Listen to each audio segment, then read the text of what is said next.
aprende muito com a palavra do Senhor. Quando nós estamos ministrando, o Espírito Santo, né, ministra na nossa vida, no nosso coração. Foi me passado um tema, né, que está aqui na Bíblia Sagrada, em Gênesis capítulo 22, e o versículo 8, né, 8, né, 11 não, é 8. E respondeu Abraão, Deus proverá. Um tema com duas palavrinhas, né? Deus proverá. Não vou pregar dentro deste contexto, dessa passagem bíblica, mas eu peguei, né, essas duas palavrinhas que formou uma frase. Deus proverá. E todavia, desde a antiguidade, quem provê na nossa vida é Deus, né? Quem nos dá o sustento é Deus. Às vezes algumas pessoas, né, por ignorância, por falta de sabedoria e por falta de conhecimento do Deus, diz assim, olha, eu fiz isso e aquilo, né? Eu conquistei isso ou aquilo. E o apóstolo Paulo, ele nos orienta assim, oxalá, se todos dissessem, se Deus quiser, faremos isto ou aquilo. Ou seja, nós temos que colocar Deus em prioridade na nossa vida e tudo que formos fazer, nós estamos na dependência de Deus. O salmista disse, o Senhor não edificar a casa, em vão trabalhos que edifica. Se o Senhor não guardar a cidade, em vão vigia a sentinela. O que ele quis dizer com isso? Que nós somos autodependentes de Deus. Então, nós dependemos do Senhor em tudo e para tudo. O ar que nós respiramos é Deus que nos dá. E se nós estamos trabalhando, é porque o Senhor nos dá força para trabalhar. Se nós conquistamos, é porque Deus fortaleceu os nossos braços, fortaleceu a nossa mente, nos dando sabedoria e inteligência para conquistarmos. Então, nós vivemos na dependência de Deus. Então, desde os tempos remotos até os nossos dias de hoje, Deus tem sido a nossa providência. Então, é Deus que provê o alimento que está no nosso celeiro. Deus provê o alimento que está na nossa mesa. Deus provê para nós a saúde, a vida, o vigor, a paz, a alegria. Deus é a nossa providência, né? Todo cristão, ele sabe compreender isso, que somos dependentes de Deus e que Ele é a nossa providência, né? Então, essa palavra Deus proverá, nós podemos aplicar na nossa vida que o ontem, o hoje e o amanhã pertence ao Senhor. O nosso passado, Deus proveu na nossa vida. O nosso presente está sendo sustentado pelo Senhor. E o nosso amanhã, Deus também vai prover nas nossas vidas. Deus proverá o nosso amanhã, né? O nosso amanhã não nos pertence, mas pertence ao Deus a quem nós servimos, ao qual nos dá a vida, né? Ao qual tem a vida na palma das mãos. Então, tudo pertence ao nosso Deus. E tudo que nós precisamos aqui na face da terra, enquanto estivermos aqui, é Deus que irá providenciar nas nossas vidas. Então, muito importante, essas duas palavrinhas tão pequenas, uma frase muito pequena, Deus proverá. Mas é sempre uma resposta que tem que estar nos nossos lábios diante das circunstâncias que nós enfrentamos. Circunstâncias essas adversas, crises, problemas, enfermidades. Essa palavra tem que estar nos nossos lábios. Essa frase tem que estar na nossa mente, no nosso coração. Deus proverá. Porque por mais ansiosos que nós somos, não podemos fazer nada. Nós dependemos é de Deus. Nós estamos na dependência de Deus. E quando aqui a irmã me passou esse tema, ele me levou Lá para 1 Reis, capítulo 17, eu gostaria de compartilhar com vocês algo que o Espírito Santo nos deu, né? Se você puder, por gentileza, abra a sua Bíblia aí, né? Em 1 Reis, capítulo 17, onde a Bíblia nos fala de Elias, né? O tisbita, né? Que era um dos moradores de Gileade, para você ver a providência de Deus na vida dos seus servos. O seu nome significava Deus é Senhor, né?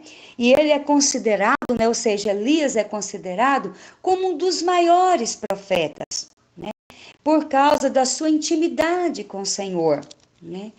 E esse mesmo profeta, o profeta Elias, esse grande homem de Deus, né? Ele disse a Acabe: vive o Senhor Deus de Israel, diante do qual eu estou, que não haverá chuva e nem orvalhos nestes anos, a não ser pela minha palavra. Por que Elias falou essas palavras para Acabe? É porque os sacerdotes idólatras, sem dúvida, eles afirmavam que Baal tinha o domínio sobre a natureza e o controle absoluto sobre as nuvens e a chuva. Bem, a mentalidade dessas pessoas, a ideologia dessas pessoas de pensar, né, que Baal tinha domínio sobre a natureza. Olha, quem tem domínio sobre a natureza é só quem criou, que é o Deus que nós servimos, né?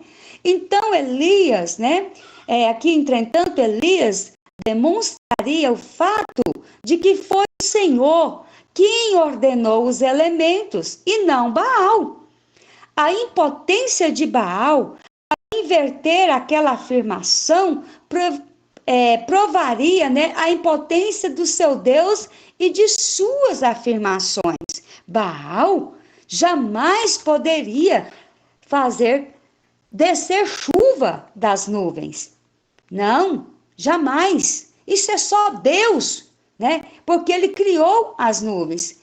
Ele não tem poder para parar o sol, porque quem parou o sol foi Deus, né? Para Josué ganhar a guerra. Por quê? Porque foi Deus quem criou o sol. Por isso ele tem toda a autoridade, todo o domínio, todo o poder sobre aquilo que ele criou. E Elias queria provar isso, né? Para Acabe e para os sacerdotes idólatras, né? E depois dessa palavra, depois que ele falou isso para Acabe, a Bíblia nos fala aqui no versículo 2, que a palavra do Senhor veio a Elias, né, dizendo, né? Aparta-te daqui e vai para o Oriente, e te esconda no ribeiro de Querite, que está diante do Jordão. Uai, mas por quê? Que Deus mandou que ele fosse para o ribeiro de Querite?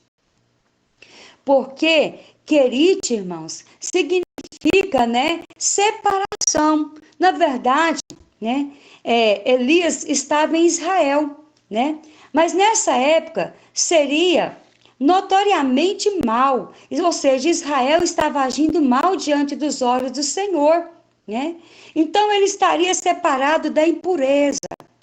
E é isto que o Senhor, né, que o Senhor havia previsto. Como crentes, nós também devemos estar sempre nos separando, né, do mundo, né? Porque nós não somos do mundo. Mas era o que Deus queria, que ele se separasse da impureza que estava naqueles dias.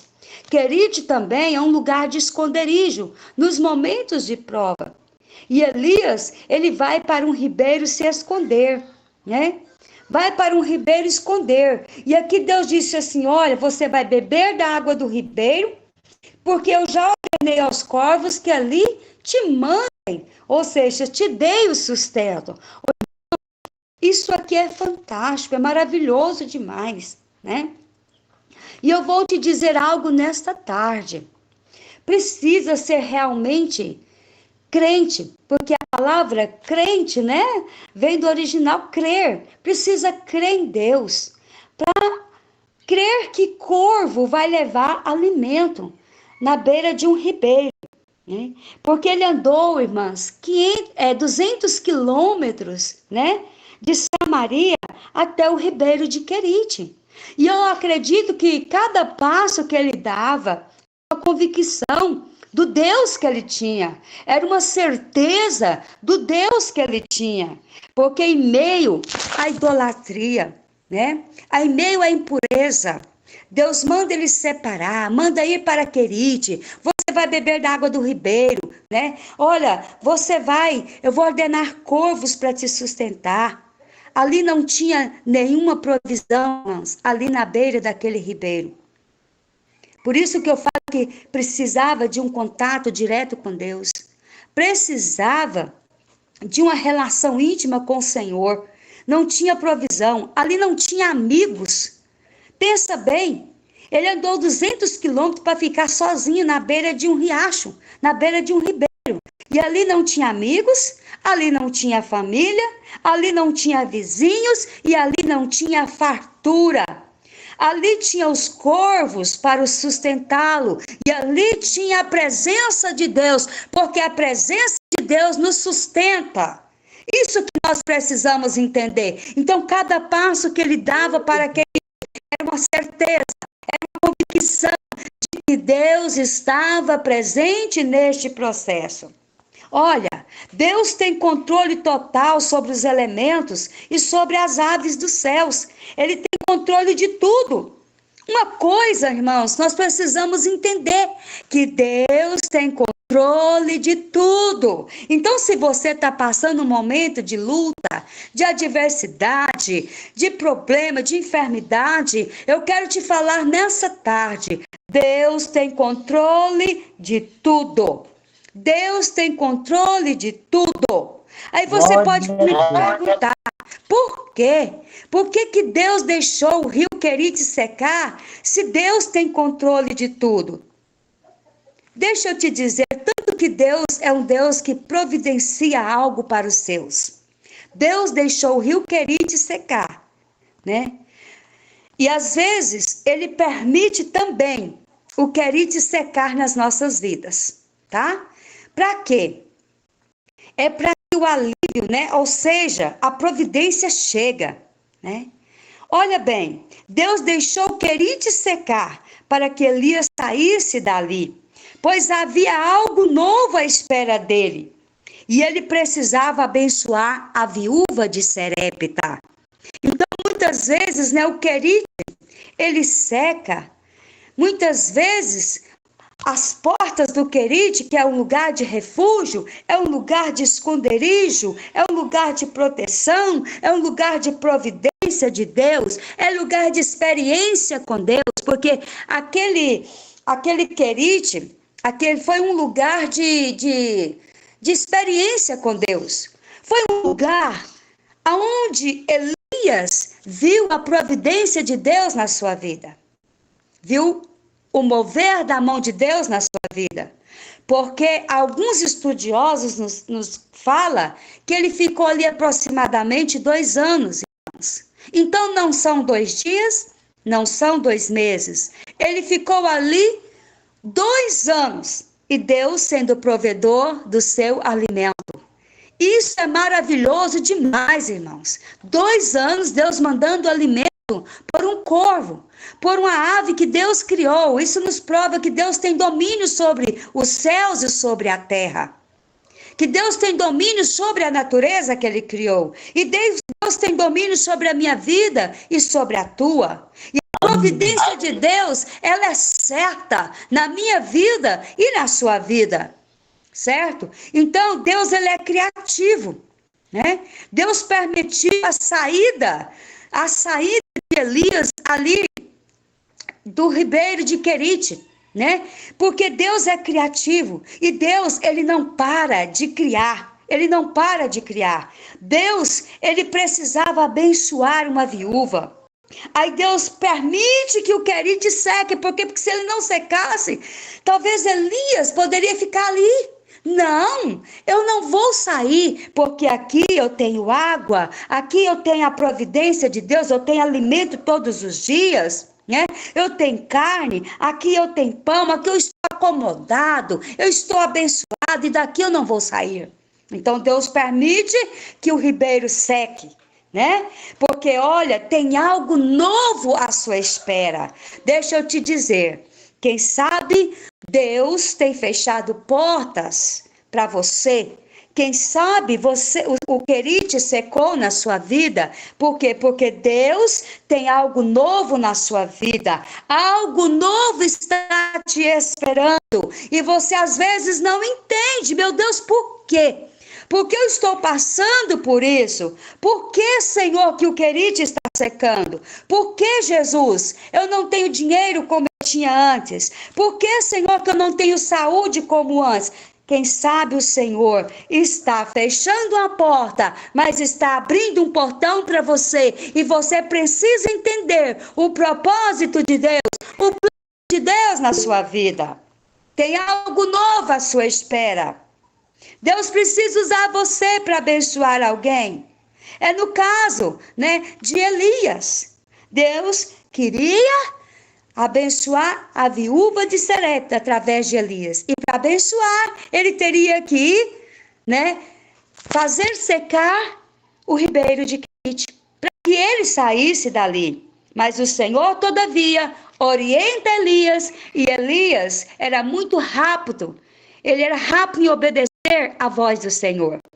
Deus falava agora mesmo, Elias já agia. Ele não esperava o amanhã. Quando Deus falava com Elias, ele obedecia. E a obediência é fundamental para sermos abençoados pelo Senhor. A disposição de obedecer à voz de Deus é um dos requisitos mais importantes para sermos abençoados por Ele. Entenda uma coisa nessa tarde.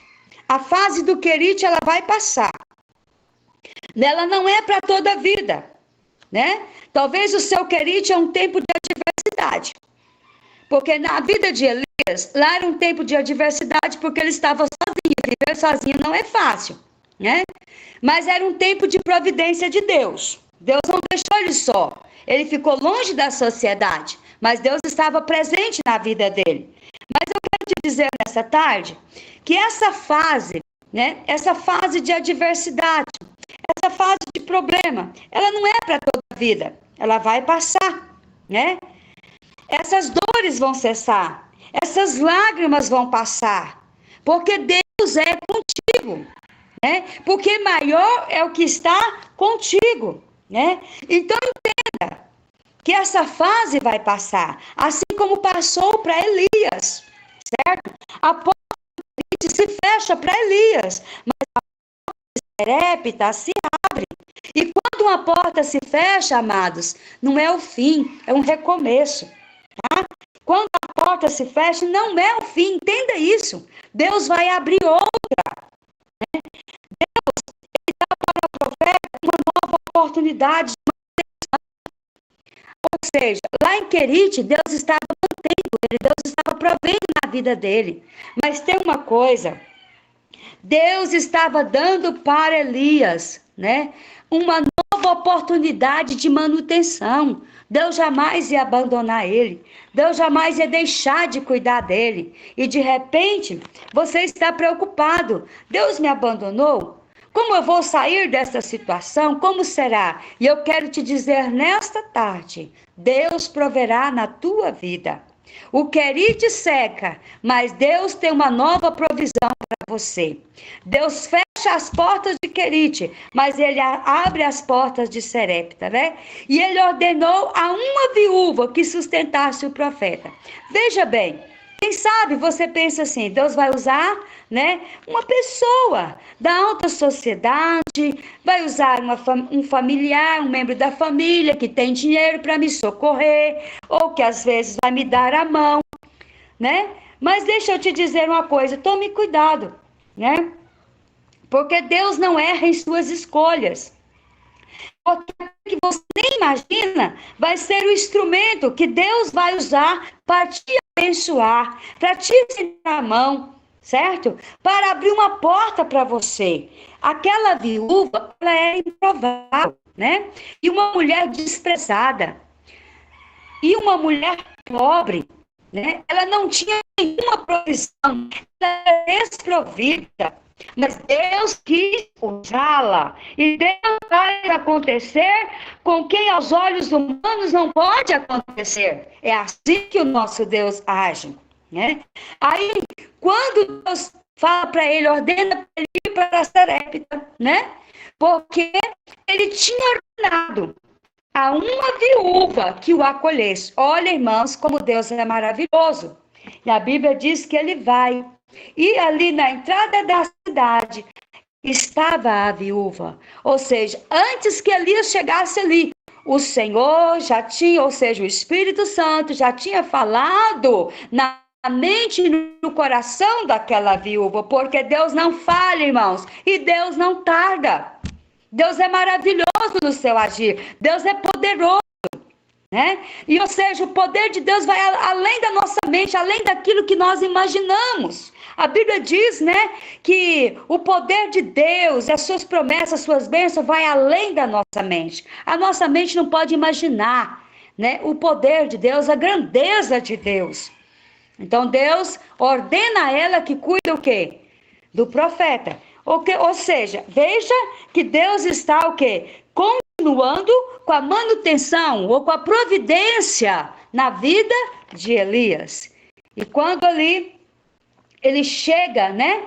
Ele fala com ela, né? E pede para ela água, né? Pede água. E ela vai buscar água para ele. Ela estava ali, a Bíblia diz que ela estava pegando cacos, né? Para estar fazendo uma alimentação para ela e para o filho. E o certo é que era a última alimentação também que ela tinha, né? Mas essa mulher, quando ele conversa com ela, ele pede água. E depois ele pede o bolo. Ela diz, olha, eu não tenho, meu senhor, né? E ela disse, olha, tão certo como vive, né, o Senhor teu Deus. Ela sabia, o Espírito Santo já havia revelado a ela que ele, né, servia ao Deus de Israel. E eu disse, olha, a tua serva não tem, né? Senão ali um pouquinho de azeite na botija, né? Um pouquinho de farinha para estar fazendo bolo. Depois, o que vai acontecer? Eu e meu filho vamos comer, vamos morrer, porque não tem mais nada. Não tem mais nada em casa. Mas ele disse, vai e faça primeiro. E aqui, mais uma vez, eu quero ressaltar a fé e a obediência, né?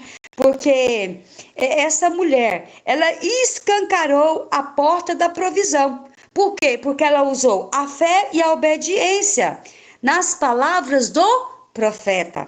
Então ela obedeceu, ela teve fé e teve obediência, ela fez o bolo para ele, tudo aconteceu, e segundo a palavra de Deus, nunca mais faltou, né, o alimento para ela. E Elias, né, e aquela mulher, eles comeram por muito tempo, diz a palavra do Senhor, até que chovesse sobre a face da terra, né? Ali Deus estava provendo para Elias e para a viúva de Sarepta, né? Então, o que eu quero dizer para você nessa tarde? Que é Deus que provê na nossa vida. É o Senhor que é a nossa providência. Quando aquela mulher usou a sua fé, usou a sua obediência, foi como usar um motor, né? A fé, eu sempre falo, a fé, ela é um motor para gerar milagres, né? E a fé daquela mulher, ela gerou provisão tanto para ela como para o profeta. Veja, isso é muito interessante você notar que o profeta, ele vinha o quê? Pedindo, porque ele pediu, me dá água. Depois ele pediu o quê? Bolo, né? Mas ele era um enviado de Deus, ele era um emissário de Deus, né? E a bênção de Deus, a provisão de Deus, né? Ela veio tanto para o profeta como para a viúva. Se você ler o versículo 16, você vai ver que todos eles alimentaram, né? Deus proveu tanto na vida de Elias como na vida da viúva. E eu quero ressaltar nessa tarde para você que está me ouvindo, que Deus tem compromisso com quem cumpre a sua palavra. Veja que o profeta Elias, ele se prontificava. Deus falava, ele ouvia e obedecia. Ouvia no sentido de obedecer. A viúva de Sarepta, ela ouviu o profeta e ela se pôs o quê? À disposição em servi-lo, né? Em obedecer a palavra do profeta. E naquele momento, Deus entra em cena e muda o cenário da daquela mulher. Muda, embora era uma mulher gentia, nem conhecia o Deus de Israel, mas ela teve fé suficiente para ouvir o profeta, fé suficiente para obedecer o profeta e crer, porque ele disse: nunca vai faltar na sua botija o azeite, né? Nunca vai faltar a farinha da panela. Por quê? Porque Deus, o Deus de Israel, não vai deixar faltar. E ela creu nesse Deus e nunca faltou. Porque Deus, ele cumpre as suas palavras. Ele é fiel para cumprir o que ele promete. Então ela creu, ela obedeceu. E a provisão de Deus entrou na sua vida. Então, o que eu quero dizer nessa tarde para você: coloque a sua fé em ação, né? Não sei se você está passando por alguma dificuldade, mas nessa tarde, através do louvor, o Senhor falou e falou profundamente, né? Deus falou tremendamente conosco hoje já através do louvor. Parecia uma mensagem profética. Eu posso dizer que as mensagens dos louvores eram proféticas, né? Nós recebemos palavras proféticas nessa tarde. E agora, como ministro da palavra do Senhor, como profeta do Senhor, eu quero dizer que Deus proverá na tua vida. Deus será contigo. Entrega nas mãos do Senhor. Confia no Senhor. Tenha fé no Senhor. Obedeça ao Senhor. E a providência virá do céu. Virá do trono da graça. Olha, a palavra de Deus nos diz que para Deus não existe impossíveis. Não existe impossíveis para o Deus que nós servimos.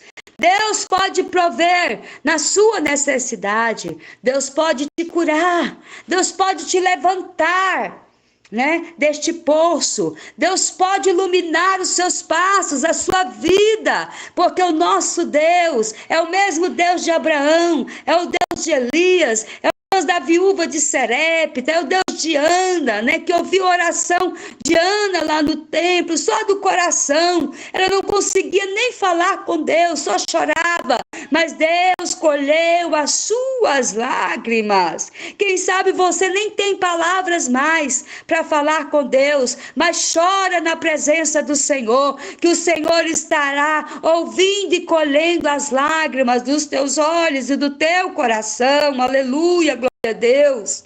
Deus é contigo, né? Deixa Deus segurar nas tuas mãos, né? E Ele vai fazer você atravessar esse momento tempestuoso, esse momento difícil, que às vezes ninguém te entende, não te compreende, não estende as mãos, mas as mãos de Jesus, elas estão estendidas sobre a tua vida. Creia nessa palavra, que nós servimos o Deus da providência, o Deus que tudo pode, o Deus a quem pertence o ouro e a prata, e as pedras mais preciosas que existem escondidas, elas pertencem a Deus. Então, eu quero te dizer, o celeiro de Deus tem toda a provisão. O celeiro de Deus é rico. Então, busque neste celeiro a tua vitória e a tua bênção. Para finalizar, eu quero orar por você nessa tarde, abençoar a sua vida. Pai que estás nos céus, em nome do Senhor Jesus Cristo. Deus, nós pregamos a palavra do Senhor, compartilhamos com teu povo nessa tarde a palavra do Senhor. Vimos, Pai, a providência do Senhor na vida de Elias. Vimos a providência do Senhor, meu Deus, na vida da viúva de Serepta. Pai maravilhoso, eu tenho vivido as providências do Senhor na minha vida. E nessa tarde, Pai, como ministro da Tua palavra, Senhor, como profetiza do Deus Altíssimo, eu quero profetizar, meu Deus, as bênçãos do Senhor na vida de cada um ouvinte nessa tarde. Que o Senhor visite a mãe. Deus, que o Senhor visite o pai de família, que o Senhor visite filhos nessa tarde, que a tua mão, Pai, visite famílias, que a tua mão, Senhor, Pai, alcance os celeiros dos teus servos. Pai, o Senhor como Deus provedor, provê, Senhor, para essas vidas aquilo que eles estão precisando. Aquelas causas que eles têm colocado, Pai, debaixo do joelho e têm apresentado ao Senhor. Pai, o Senhor é Deus que abre portas aonde não tem portas. Pai, Tu és o próprio poder, Tu és a autoridade, Senhor. Jesus, o Teu poder é soberano.